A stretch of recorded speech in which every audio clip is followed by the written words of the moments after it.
गरीब बेटा बन गया IAS ऑफिसर। हिंगनघाट नाम के गांव में गणपतराव नाम का एक मोची रहता था। गणपतराव की पत्नी थी नर्मदा और बेटे का नाम मंजू था। वो अपनी थोड़ी सी कमाई से उन तीनों का पेट तो भर पाता था, पर मंजू को पढ़ा नहीं पाता था। पर मंजू की एक दोस्त थी पूजा।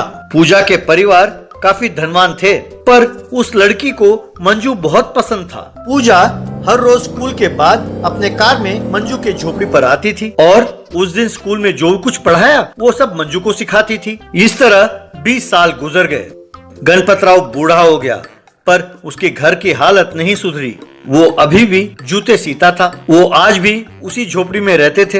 एक दिन पूजा मंजू से, मंजू, मैंने कई बार तुम्हें कहा है कि तुम्हारे पढ़ाई के लिए मैं पैसे देती हूँ, पर तुमने कभी नहीं लिया। अब मैं आगे पढ़ने के लिए अमेरिका जा रही हूँ। इतने दिन जो मैंने तुम्हें सिखाया उससे तुमने डिस्टेंस एजुकेशन से डिग्री प्राप्त किया। अब मुझे चिंता ये है कि तुम आगे क्या करोगे। तुम चिंता ना करो पूजा, ज्ञान पैसों से ज्यादा बड़ा होता है और तुमने वो मुझे दिया है। मैं तुम्हारा ये एहसान जिंदगी भर नहीं भूल सकता। तुम खुशी खुशी जाकर अपनी पढ़ाई पूरी करके आओ, मैं कुछ ना कुछ कर लूंगा। पूजा की आंखें नम हुई और वो वहाँ से चली गई। पिताजी को इस बुढ़ापे में भी जूते सीते हुए देखकर मंजू बहुत दुखी होता था। उसने फैसला किया कि घर की जिम्मेदारी अब वो संभालेगा। उस दिन से मंजू अपने पिताजी को पास बिठाकर वो खुद जूते सीता था और जूते पॉलिश करता था। बेटा, तुम्हें देखकर मुझे काफी दुख होता है बेटा। औरों की तरह मैं अपने बेटे को पढ़ा नहीं पाया। ये क्या कम था, अब मैं तुमसे जूते भी सिलवा रहा हूँ। भगवान करे कि मेरा जैसा पिता किसी और बेटे को ना मिले। बापू, ऐसे ना कहो। मैं जानता हूँ तुमने कितने मेहनत करके माँ और मेरा पोषण किया। आपने अपने आंसुओं और पसीने को पैसों में बदलकर हमें खाना खिलाया। तुम्हारी ये मेहनत व्यर्थ नहीं होगी बापू। तुम चिंता ना करो, जो जैसा होना होगा वो वैसा ही होगा।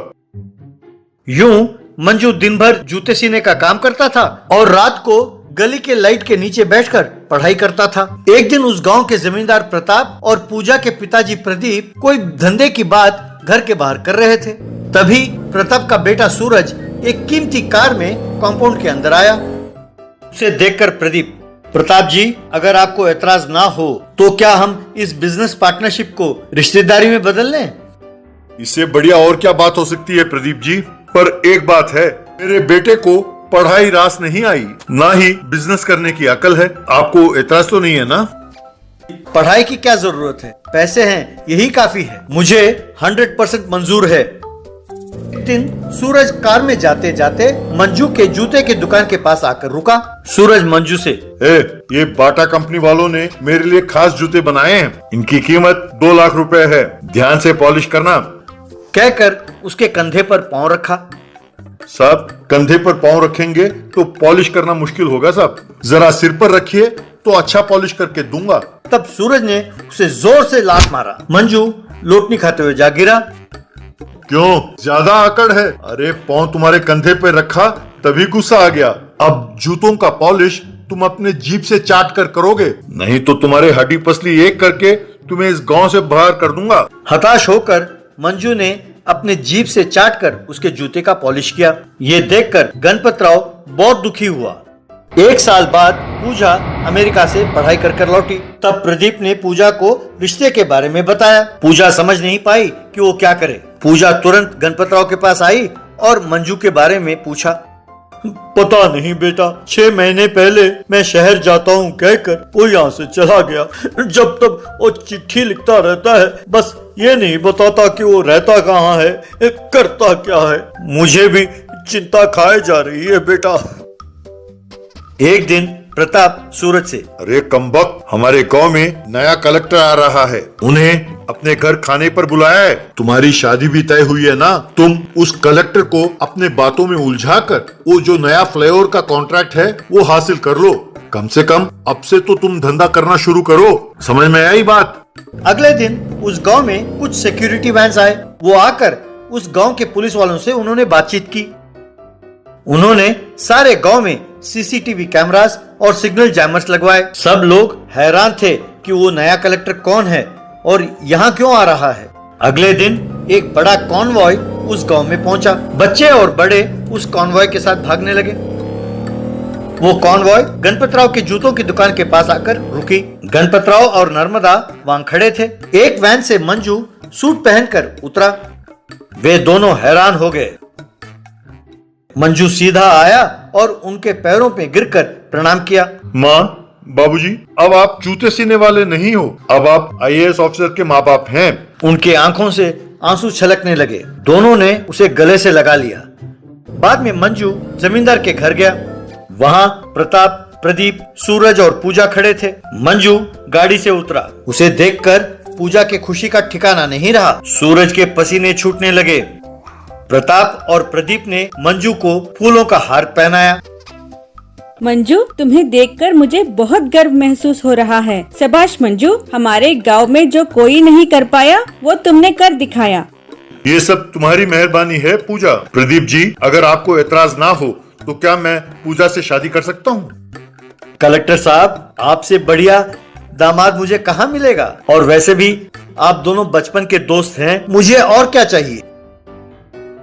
फिर मंजू सूरज से, सूरज, मुझे तुम पर कोई गुस्सा नहीं है। मैंने तुम्हारा फ्लाईओवर बनाने के लिए एप्लीकेशन देखा। कोटेशन अच्छा है, वो मैं तुम्हें ही दे रहा हूँ। अच्छी तरह बिजनेस करो और बढ़िया कॉन्ट्रैक्टर बनो। सूरज की आंखें भर आईं और उसने मंजू को प्रणाम किया। प्रताप भी बहुत खुश हुआ। इस तरह मंजू और पूजा की शादी बड़ी धूमधाम से हुई। Miniature food.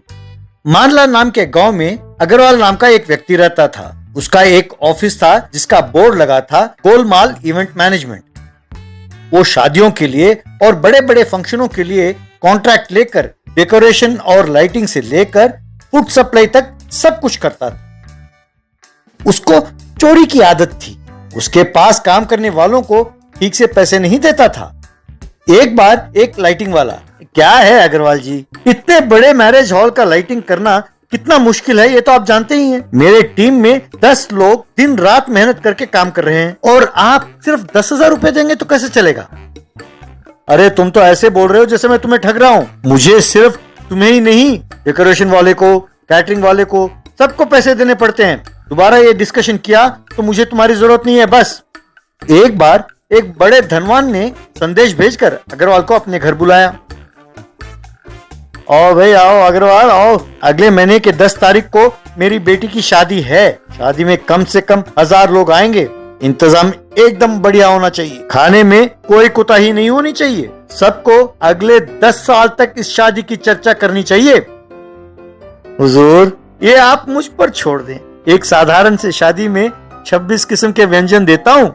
एक प्लेट का 500 रुपए लेता हूँ, पर आपके लिए खास 56 भोग होगा। एक प्लेट का 800 रुपए दीजिए बस।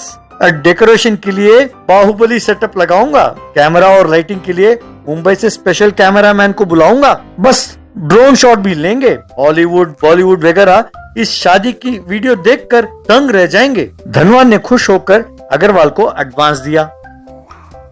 बाद में अग्रवाल से एक कैटरर, क्या 56 भोग 250 रुपए में देना होगा? ये तो ज्यादती है। इस रेट पर तो कोई भी नहीं दे सकता। तुमसे नहीं होगा तो रहने दो। इस दुनिया में तुम अकेले हो क्या जो खाना बनाने में माहिर है? चलो चलो जाओ, कहकर उसे डांटा। वो जाने लगा तो एक और व्यक्ति अग्रवाल के पास आया। साहब, मेरा नाम जादूलाल है, मैं कैटरिंग करता हूँ। आप जैसे महान के पास काम करने की मेरी बहुत दिनों से इच्छा थी। ये देखिए मेरा मेनू कार्ड, मैं 50 आइटम से ज्यादा केवल 100 रुपए में ही बना कर दूंगा, कहकर उसने मेनू कार्ड दिखाया। उसे देखकर अग्रवाल चौंक गया, क्योंकि उसमें बहुत किस्म के व्यंजन थे। क्या तुम सचमुच 100 रुपए में ये सारे आइटम्स बना कर दोगे? तो ठीक है, परसों 1000 लोगों के लिए कैटरिंग करना होगा। ये लो एडवांस, कहकर उसे एडवांस के पैसे दिए। शादी वाले दिन जादूलाल एक ब्रीफ केस के साथ वहां आया। ये क्या, तुम अकेले ही आए हो? अरे तुम्हारे लोग कहाँ हैं? खाना कहाँ है? सर, मैं 1 मैन आर्मी हूँ, मैं अकेला ही सबको परोसूंगा। खाना तो कब का तैयार है, आप चिंता ना करें। फिर जादूलाल ने ब्रीफ केस में से छोटे छोटे प्लेट निकाले और उनमें खाने का व्यंजन रखने लगा। बाद में उन प्लेटों को वहां बैठे लोगों के सामने टेबल पर रखने लगा। उसे खाकर एक आदमी, अरे ये बड़ा मजेदार और स्वादिष्ट है। ये सब हमारे अग्रवाल की करामत है। लगता है असली भोजन से पहले यूं सैंपल खाना रखना फैशन है। अब भैया अब बस रहने दो, जाओ और मेन खाना लेकर आओ। मेन खाना, साइड खाना ऐसा कुछ नहीं है, यही भोजन है। जितने पैसे आपने दिए उसमें बस इतना ही मिलेगा। अरे तो है कौन, बात क्या है समझाओ। तब जादूलाल ने अग्रवाल के धंधे का पोल खोला। बस सबने मिलकर अग्रवाल को खूब मारा। तब से अग्रवाल में परिवर्तन हुआ और वो मेहनत और ईमानदारी से काम करने लगा।